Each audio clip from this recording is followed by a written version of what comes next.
everyone. This is Elliott Serrano and Jose Melendez on the Comic Culture Warrior video channel. We're coming to you from Dreamland Comics in Schaumburg, Illinois. Thanks so much for joining us. This has been a very lively round of segments. If you've gotten this far, you've heard me swear for what's only been the second time. Probably. And the first time in anger. Yeah. You need to get angry more often. I need to get angry more often. I think it's this... And it's not because of lack of material. No, that's true. But one thing that really got under my... As Peter Griffin would say, would grind my gears is the amount of venom that's been out there for the Indiana Jones sequel, Kingdom of the Crystal Skull. And we both saw it, and you actually sent me an email when you saw it. If I remember correctly, you said, you are the last person I should be saying this to, but Indy 4 was all sorts of meh for me. Which is pretty good. But I do have to say, though, like, I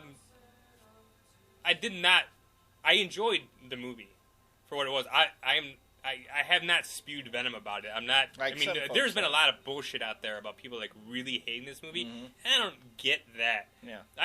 I was just very underwhelmed by the movie, but there were specific scenes that I really really liked, and when we talked about it that the script that was actually before this one that they were going to do was the Frank Darabont script, and it sound from what I've been reading and hearing, it sounds like the scenes that I liked came from the Darabont script, which he didn't even get credit for. He did not even get story credit for, which is very interesting, and there's been talk about him going to this Writers Guild. Yeah, he should. About that. Yeah.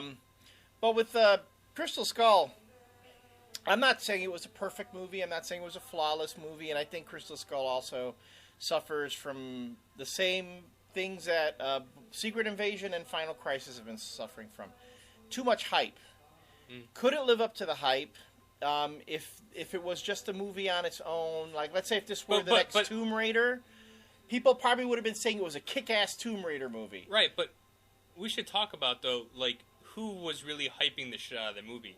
Because nothing was really coming out. I mean, very rarely would you get any stills or anything from the set. I mean, and then the trailer, I mean, I don't think it was like Spielberg's hype machine. I think it's just everybody, like the entertainment media, was hyping it up, and it's all their fucking fault. And then the entertainment media just turns on them and gets all over them. But I've already rationalized several scenes in my own head in the movie. And again, spoiler territory if you've not seen the movie yet. The one scene that everyone, even I, didn't care for was the nod to Tarzan when Shia LaBeouf and his monkey army overrun Kate Blanchett in her Jeep, and that was what I call the Jar Jar Binks of Crystal Skull. That was. And it's really funny you say that but it was at that point I was like, oh my god. But then I thought back to earlier in the movie, and I'm like, all right, well, Indiana Jones survived an atomic blast by hiding in a refrigerator. This is pretty much par for the course.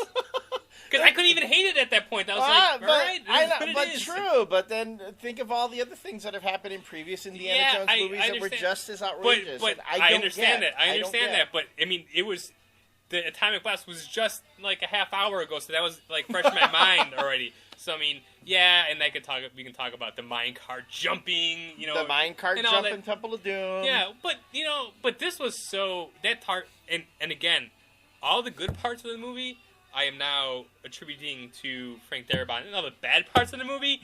Thank you, George Lucas. Thank you, George Lucas. Because that Tarzan thing reeked of George Lucas. It did. You're right.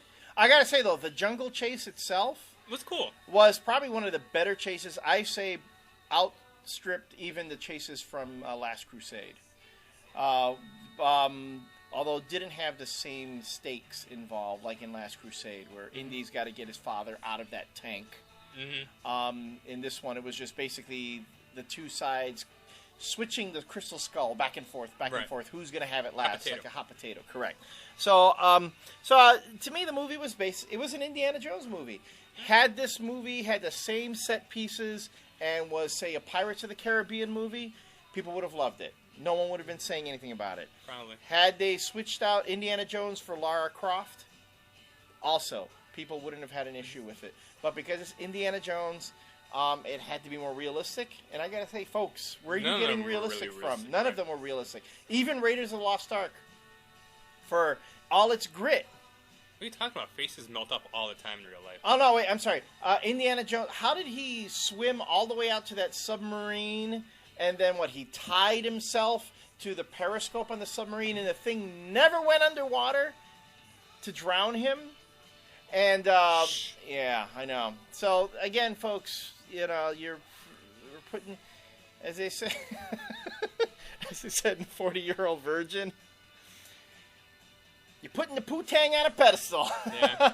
And that's what they were doing to all the other previous Indiana Jones movies. And if you hated it, you haven't been watching Indiana Jones movies. No. So, well, that was the whole thing. I mean, I came out of it disliking it because I was expecting maybe something else, but there were certain parts that I really, really liked. And it is an Indiana Jones movie, and it does fit in with the rest of them. It fit in with the rest, so. Yeah. So, that's it on that, and we'll see you in the next segment.